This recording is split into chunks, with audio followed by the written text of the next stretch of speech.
Folks, welcome to a special edition of the Jake Feinberg Show, live here on Facebook, and joined by an epic rhythmist and drummer, cymbalist, painter, Johnny Vidacovich. Welcome to the Jake Feinberg Show. Thanks a lot for having me. I'm having a ball, man, being on the road with NOLATET, playing all kind of concerts on the West Coast. And me and Jake been talking on the phone about when I get here that we have a talk about Lord knows what. But I'm glad to be here, and I'm glad you people are listening to us, and I hope you're having fun listening to all of the stuff that Jake's been putting out there, all the little quotes and stories. I have, personally, I enjoy reading other people's stories about little quirky things that happen when you're either playing a gig or even something that's not has to do with music or a gig, but something quirky, goofy stuff that happens. That's always fun to know. That balances out all of the the serious stuff about music. You gotta balance it out with a little reality. It's about having fun, right? I mean, you don't want to lose sight of having fun. Definitely, just like that. Yeah, just like that. I thought one of the most profound things you said, you lit up my friend for being late to a gig. You said, well, he was late, right? So here's the question. I want you to just talk about making a musical statement, because there are sailors here tonight, there are all sorts of cats here tonight. Yeah. But I want you to talk about... And it's Friday night. Let's keep that in mind. Friday night makes a big difference. Okay. But the bottom line is that the audience... Talk about the audience as part of the musical statement. What is the intention of the listener? That was powerful to me. Well, we spoke about it, and I thought that in the case of people being aware of what they're going to do before they go do it, like say I'm going to hear NOLATET tonight, then they know already that they are part of the music and the energy and the whole thing that it takes music to be happy in total. Not for me. I'm not speaking about me. Right. I'm speaking about the whole picture, all the little people, all the little me's that are in the picture that make the music that makes tonight a memorable event for everybody. And everybody has to realize that with everybody, if you're in the audience, you part of everybody. So you part of the music. So when you have a memory, you have to realize the importance of the fact that you were there because your energy and molecular vibrational thing was part of the actual science of what happened that night here at the club. You dig? I did. So I mean, if that's I really depend on the audience to hey, like they say in baseball, just do your job, man. Right. You often have you been? I mean, how do you as a drummer? How do you communicate to people on the bandstand to just do their job? I try to be as musical as possible as opposed to as drummy as possible. Can we close that door, Raph? Is that possible? Yeah, no, I mean, explain the idea of leadership on the bandstand. I'm walking around this town, man. I don't know if it's like that in New Orleans as well, but I'm just seeing a lot of depravity. I'm seeing a lot of cravenness. And I want you to talk about how you give that vibration back to the people. Because I tell you, I am stunned, even in this time that we live in, to see the humanity on the street suffering. What's all the tents outside, man? Man, didn't you go get dinner just now? You saw all that stuff? Man, a block away. It was kind of so sad. Man, things ain't balanced. Things are out of balance, I guess...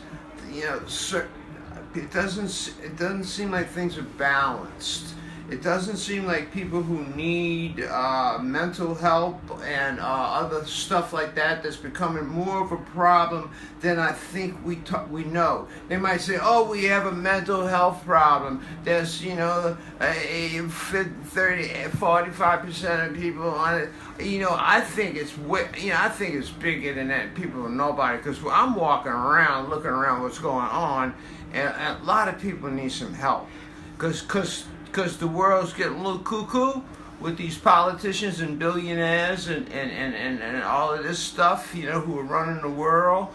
The world's the greed factor. How have you avoided the greed factor your whole life? Because, David, I want to be the cat that I was hanging with today, he told me you had an opportunity to go to New York, that the gigs were starting to open up, and you didn't go. And the greed, can you talk about how you've avoided the greed factor, Johnny? When I was young, I had an opportunity to go to New York, but I didn't do it because I had a lot of gigs in New Orleans. Well, sure. And I didn't go when I was young. But then when I tried to go later on, after I was married and had a kid, I realized you can't do it then. You got to do it when you're young. You can hang out with a bunch of dudes. Y'all can live in a couple of rooms together, and you can make it that way in New York. You can't. New York's tough, man. It's hard, New York. It's hard. But I want you to talk about. But I played a lot there. Because But I want to tie it. Going back to the days of Professor Longhair, all the way through. Playing in New York, played up in New York with Joe Sample. Played up in New York with NOLATET last week, I think. Brooklyn. I like New York. Brooklyn's kicks. Johnny Vidacovich on fire. But I want to tie it back to the humanity that we're seeing on the street, man. You are a painter. You are a vibrationalist. How important are every note that you hit now? How much of it is about mankind at this point? Because at this point, I've sold out. I've totally sold out. Well, you're talking about me being the eccentric cat or, going after the oddball thing. It's not about that. This is about humanity. Al Hirt let you play funk licks in Rampart Street Parade. Let's be clear. Humanity was on full display. What it does is make me feel deeper. It doesn't make me do anything specific. What it does is make my heart heavy. So anything that I play, is going to be deeper and more heartfelt because what's going on, and I'm getting older, so things affect me a little bit more. Just feel such a little weight of heaviness and hurt on my heart. So I think it's good for the music in the fact that it makes the music have more passion in it,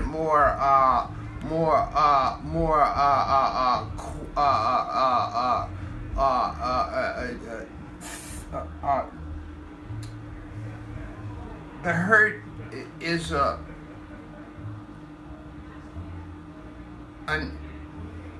weird way of inspiring you to want to hope that the music is holy. I don't know. I dig. I don't know. It's too complicated, man. No, you're doing it. But I know what I can feel. I can feel it, but I can't talk about it. Amen. I was digging through David's record collection. A lot of people don't know you went to Italy for a decade. Is that true? 10 months? 10 months? 10 months. Explain the Italian connection. You fell in love with these cats. Me and Who were they? 'Cause I saw these records today. I got pictures of you that nobody has. Huh? 73, dude, on the back of these records, dude. I got them. That's crazy, man. Talk about the Italian connection. I don't think a lot of people realize that. Julius Farmer was a bass player. Julius Farmer. Yeah, he died, unfortunately. He was a good friend of mine. We were very good friends. The New Orleans cat? On and off. He was out of Baton Rouge, but he spent a lot of time in New Orleans, and he stayed at my house. People want to see your face, Johnny. He stayed at my house when he came to New Orleans, and we played in bands together. Lots of bands, and a lot of people would hire us together because we played well together, and so a lot of times we'd often hire bass players and drummers together, two guys that work together well. So hire those two cats to make your band sound good. Blah, right. Blah, blah. So anyway, me and Julius, we were hired to back up two gentlemen being brought, two big Italian jazz stars a tenor player named Johnny Bedori and a piano player named Giorgio Gasolini. They brought him over to the New Orleans Jazz and Heritage Festival in 1976 to play, and me and Julius were to accompany them. We had to learn music and have rehearsals and all of that, because it was complicated music and had to be rehearsed. And how was it more complicated than anything you've ever dealt with? DeGrati didn't give you any. He gave you. It's as complicated as anything I had to deal with. So we learned the music. We did the shows. They said, "Hey, we'd like y'all come do a 6-week tour with us in Italy." Me and Julius, man, we had to get Quint Davis to get us some rush passports, man. So we got these special hurry up passports, and man, we took off for Italy, and I made all kind of great money. We made these 2 records, one with Giorgio Gasolini called Burning. The Man, it's called. No, that's the one with Johnny Bedori. It's called The Man. The Man. I mean, there's so much of your discography that's hidden. I think it's called Crescent City Suite or either Jazz at Lou and Charlie's. I can't remember. I think Crescent City Suite. Yeah, Giorgio Gasolini, Crescent City Suite. Anyway, those 2 records, man. I think those are two of the finest records I ever played on in my life. I remember I had problems with my liver at the time too, and I was on white rice and water for 2 weeks. What? Yeah, but we made the records, and the rest of the time I drank a whole lot of wine and ate a whole lot of food and spent a whole lot of money. I spent all of the money like a crazy young boy, and I fell in love and out of love, and it was all, I want to be very clear. I want you to talk about your wife, Deborah, and tell the world about true love. Well, after I got back from Italy... when did you meet her? I met her around, I don't know, she was about 18, I was about 26, I think, is when I met her. And we met down in the quarter, and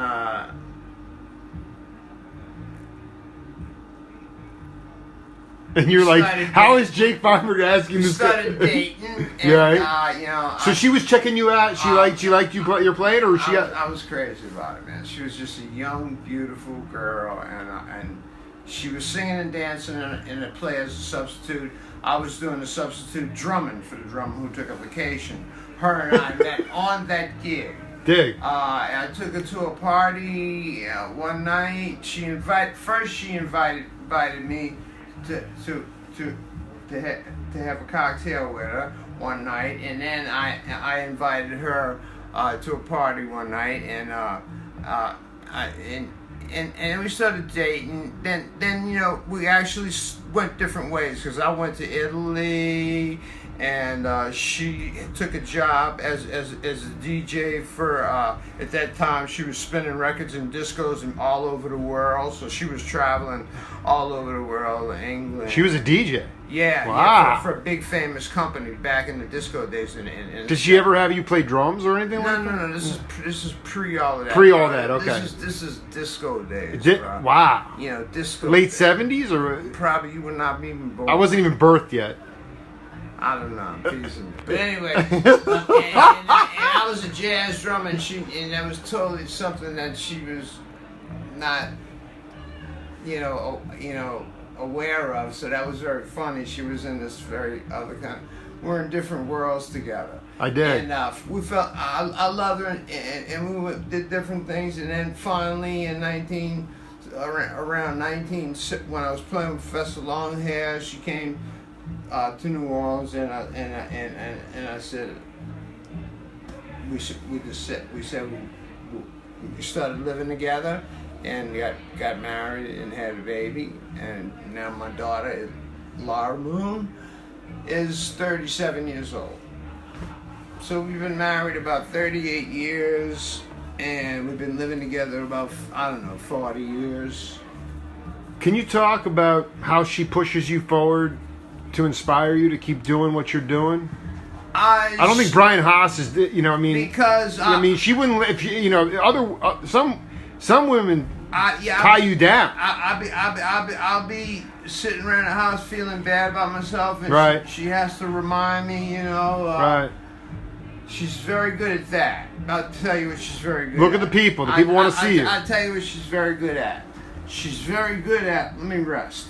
I got a gig to play tonight. Yeah, you do. Yeah, you talk a ass off before the gig. She's very good at hooking me up with these younger dudes that I'm going like, I don't know if this is going to work out, Deborah. I don't know, Deborah. You know, this guy and this guy are going to sound good. They're not going to have anything in common. She says, yeah, that's the whole point. Fuck, you know. She's a genius. Yeah. So, sometimes that's the way it turns out, man. She does this quirky shit, man, and I'm going, this is going to be a catastrophe. You know, and I'm not saying nothing because I'm going, all right, watch, here you go, you'll see, and I told you so, you know, and anyway, it turns out to be really cool. Is NOLATET like that? NOLATET? I mean, did she say that, you know, there's this Haas cat, it would be good to put together? I mean, did she put that together? No, not exactly. Yeah? The way that got together was Deborah put me, I think, Mike Dillon, and James Singleton on a Telluride gig. Deborah did? I think. Okay. I'm not sure about this. We're going to have to fact check it. Talk to her about Lou and Charlie. Talk to her about it. Yeah, I wanted to talk to her about it. And, so then you, okay.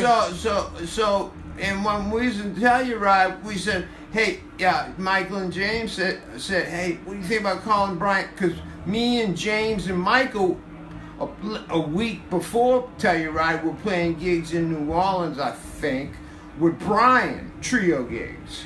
So we said, James and Michael said, hey, Brian Haas is here with this other band. I said, oh, that's cool. So when we get up there to play, how about if we invite him up? And now look at that big grand they got up there. I said, okay, have a Mike the Grand. We'll invite him up, you know, like on third to last, let him play the last three tunes with us or something like that, you know. Yeah. And so he got up there and he played and the Kit Kats and me, and we all agreed that it might be a cool little project to pursue. Of course, I was reluctant at first because I didn't want to enlarge 3 pieces to 4.